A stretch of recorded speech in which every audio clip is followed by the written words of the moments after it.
22 जून की सुबह अमेरिका के ईरान के 3 न्यूक्लियर साइट्स पर हमले ने पूरी दुनिया में खलबली मचा दी। अमेरिकी राष्ट्रपति डोनाल्ड ट्रंप ने 22 जून की सुबह यह जानकारी दी कि अमेरिका ने ईरान में 3 परमाणु ठिकानों पर हमला किया है। उन्होंने बताया कि हमने फोर्डो, नतांज और इस्फहान समेत ईरान के 3 परमाणु ठिकानों पर सफलतापूर्वक हमलों को अंजाम दिया है। उनके मुताबिक ईरान की अहम न्यूक्लियर साइट्स पूरी तरह से तबाह कर दी गई है और फोर्डो पर बमों की एक पूरी खेप गिराई गई है। अमेरिकी राष्ट्रपति ने ईरान को धमकी देते हुए कहा कि अब उसे शांति कायम करना चाहिए और अगर वैसा नहीं करता है तो उस पर और बड़े हमले किए जाएंगे।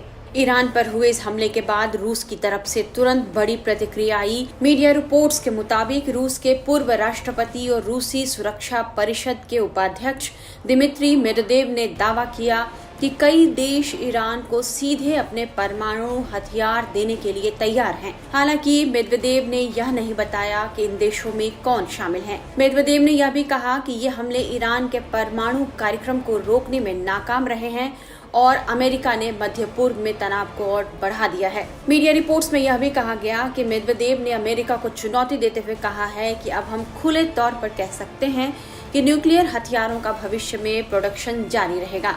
वहीं इस हमले के बाद ईरान के विदेश मंत्री अब्बास अराघची ने कहा है कि वो सोमवार को मॉस्को में रूस के राष्ट्रपति व्लादिमीर पुतिन से मिलेंगे, जिसमें अमेरिका की तरफ से मिलने वाली आम चुनौतियों पर चर्चा की जाएगी। अराघची के मॉस्को पहुंचने की खबर भी आ चुकी है। वहीं रूस की एक एजेंसी ने यह भी बताया है कि पुतिन आज ईरान के विदेश मंत्री से एक महत्वपूर्ण मुलाकात करेंगे। ऐसे में माना जा रहा है कि आज जब ईरान के विदेश मंत्री रूसी राष्ट्रपति से मुलाकात करेंगे तो पुतिन की तरफ से उन्हें मजबूत समर्थन मिल सकता है और यह मुलाकात काफी अहम हो सकती है। हालांकि अभी तक जो बात गौर करने वाली है वो यह है कि रूस ईरान का महत्वपूर्ण समर्थक तो रहा है, लेकिन जब 13 जून को इजराइल की तरफ से ईरान पर हमले हुए और ईरान ने भी मिसाइलों और ड्रोन के साथ इसका जवाब दिया, उसके बाद रूस ने ईरान की तरफ से कोई ताकत नहीं दिखाई। आधिकारिक बयानों में क्रेमलिन ने ईरान के परमाणु ऊर्जा स्थलों पर अमेरिका और इजराइल के हमलों की निंदा तो की है, लेकिन अभी तक कोई भी सैन्य मदद की पेशकश रूस की तरफ से नहीं की गई। कुछ रिपोर्ट्स में यह बताया गया है कि रूस ने कुछ महीने पहले ईरान के साथ हुई रणनीतिक साझेदारी से भी खुद को दूर करने की मंशा जताई है। ऐसे में सवाल यह है कि ईरान का साथ देने के लिए रूस क्यों नहीं आगे आया? अमेरिकी हमले के खिलाफ रूस ने ईरान का साथ क्यों नहीं दिया? दरअसल रूस और ईरान के बीच एक रणनीतिक साझेदारी समझौता है, लेकिन यह एक रक्षा समझौता नहीं है और मॉस्को को तेहरान के लिए सैन्य सहायता प्रदान करने के लिए बाध्य नहीं किया जा सकता। रूस ने दशकों से मध्य पूर्व में एक नाजुक संतुलन बनाए रखा है। मॉस्को के इजराइल के साथ मधुर संबंध हैं, जबकि उसने ईरान के साथ मजबूत आर्थिक और सैन्य संबंध विकसित किए हैं। लिहाजा ईरान के साथ दिक्कत यह है कि रूस के इजराइल के साथ भी अच्छे संबंध हैं। रूस में भारी संख्या में यहूदी रहते हैं और यहूदियों की ताकत और राजनीतिक प्रभाव हर जगह काफी है। इसलिए पुतिन के लिए यह फैसला लेना आसान नहीं है। वहीं रूस ने ईरान का साथ क्यों नहीं दिया, इस मामले पर रूसी राष्ट्रपति व्लादिमीर पुतिन का बयान भी सामने आया है। सेंट पीटर्सबर्ग अंतर्राष्ट्रीय आर्थिक मंच के पूर्ण सत्र में बोलते हुए 20 जून को रूसी राष्ट्रपति पुतिन ने कहा कि रूस सीधे तौर पर इस तनाव में नहीं उतर सकता। इसकी वजह इजराइल में रहने वाले रूसी भाषा के लोग हैं, जिनकी जान खतरे में पड़ सकती है। पुतिन ने अपने बयान में कहा, मैं आपका ध्यान इस तथ्य की ओर आकर्षित करना चाहूँगा कि पूर्व सोवियत संघ और रूसी संघ के लगभग 2 मिलियन लोग इजराइल में रहते हैं।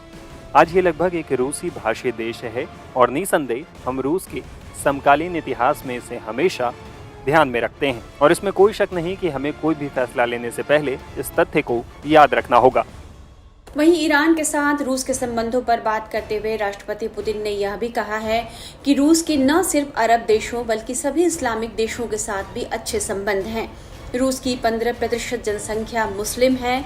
रूस इस्लामिक सहयोग संगठन का भी सदस्य है, इसलिए रूस और ईरान की दोस्ती पर शक करने का सवाल ही खड़ा नहीं होता।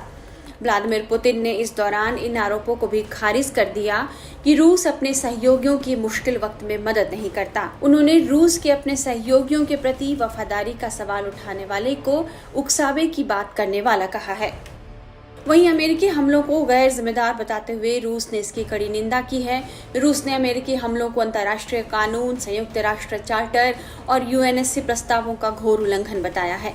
विशेषज्ञों का मानना है कि ईरान इजराइल के बीच भड़की जंग की यह आग ईरान में सत्ता परिवर्तन से ही बुझ सकती है। जी हाँ, जो डोनाल्ड ट्रंप कह रहे हैं ये बात तो बिल्कुल चर्चा में है, और चर्चा में ही नहीं कार्यक्रम में भी है। Israeli Mossad agencies, American special agencies and all Iran के अंदर ऑलरेडी बदलाव के काफ़ी कुछ काम कर रहे हैं। ये ईरान के अंदर इनके एजेंट्स हैं, डबल एजेंट्स हैं, इंसर्जेंसी फैलवा रहे हैं और रिजीम चेंजिंग का ऑब्जेक्टिव है।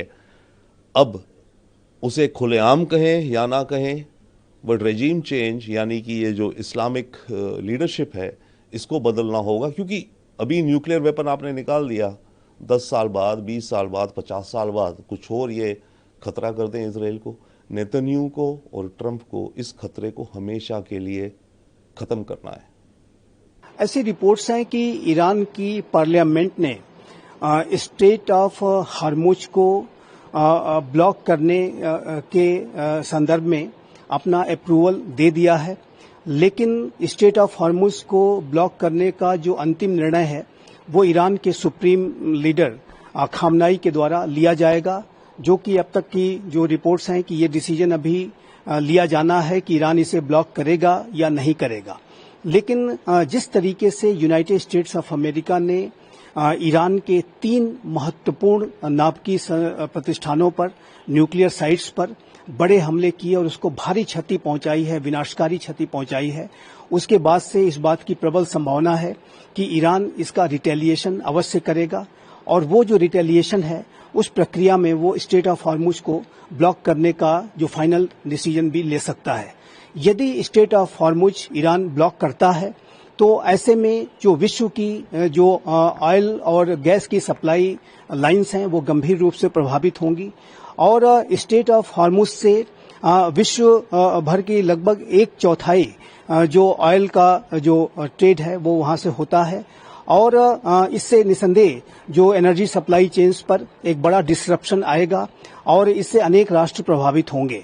और जो मिडिल ईस्ट रीजन के जो अनेक राष्ट्र, सऊदी अरबिया, ईरान स्वयं, इराक, कुवैत, कतर जैसे जो राष्ट्र हैं वो अपने ऑयल और गैस की सप्लाई पूरे विश्व को इसी स्टेट ऑफ हॉर्मुज के माध्यम से करते हैं। ये राष्ट्र भी प्रभावित होंगे, और जिन राष्ट्रों को ये जो एक्सपोर्ट्स जाते हैं मिडिल ईस्ट रीजन से वो राष्ट्र भी प्रभावित होंगे, जिसमें कि भारत भी, जाहिर है कि लगभग 40% भारत का जो एनर्जी का इंपोर्ट है वो स्टेट ऑफ हॉर्मुज से होकर के आता है।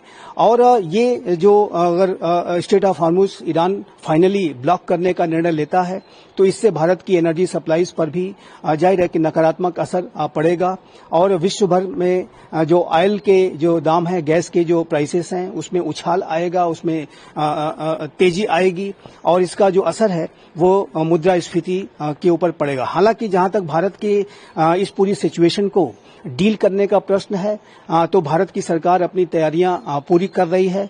भारत का जो ऑयल का और गैस का जो इंपोर्ट है उसमें भारत डाइवर्सिफाइड तरीके से अपने इंपोर्ट्स को करता है। भारत न सिर्फ मिडिल ईस्ट रीजन से बल्कि अफ्रीका के देशों से, अमेरिका से, लैटिन अमेरिका से भी ऑयल का इंपोर्ट कर रहा है, अपने गैस की जो इंपोर्ट्स को कर रहा है। तो ऐसे में भारत के लिए यदि जो सप्लाई रूट्स हर स्टेट ऑफ हॉर्मुज के ब्लॉक होने की दिशा में बाधित हो जाते हैं तो भारत अन्य राष्ट्रों से, रशिया से, अमेरिका से, लैटिन अमेरिका से, अफ्रीका के राष्ट्रों से अपनी जो एनर्जी सप्लाईज को और अधिक रैंप अप कर सकता है, उसे बढ़ा सकता है, और इस तरीके से भारत अपनी एनर्जी सिक्योरिटी को इंटैक्ट रखेगा। ये बात बिल्कुल स्पष्ट है। भारत के ऊपर इसका बहुत ज्यादा असर नहीं पड़ेगा, लेकिन इसका जो सबसे ज्यादा खामियाजा चाइना को भुगतना पड़ सकता है, क्योंकि चाइना ईरान के जो ऑयल के ऊपर बड़ी मात्रा में निर्भर करता है, और भारत ईरान से जो ऑयल का इंपोर्ट करता है उसकी जो मात्रा है वो अन्य मिडिल ईस्ट रीजन के राष्ट्रों की तुलना में काफी कम है, लेकिन इसका जाहिर है कि चाइना के ऊपर सबसे अधिक असर पड़ेगा। जैसा कि मैंने कहा, जहां तक भारत की बात है, भारत का जो डाइवर्सिफाइड एनर्जी इंपोर्ट्स को करने की पॉलिसी है उसकी वजह से भारत इस पूरे ब्लॉकेज से बहुत ज्यादा प्रभावित नहीं होगा, लेकिन कुछ अवश्य असर भारत के ऊपर निसंदेह पड़ेगा, और भारत ऐसी कंटिजेंसी को डील करने के लिए अपने आप को तैयार भी कर रहा है।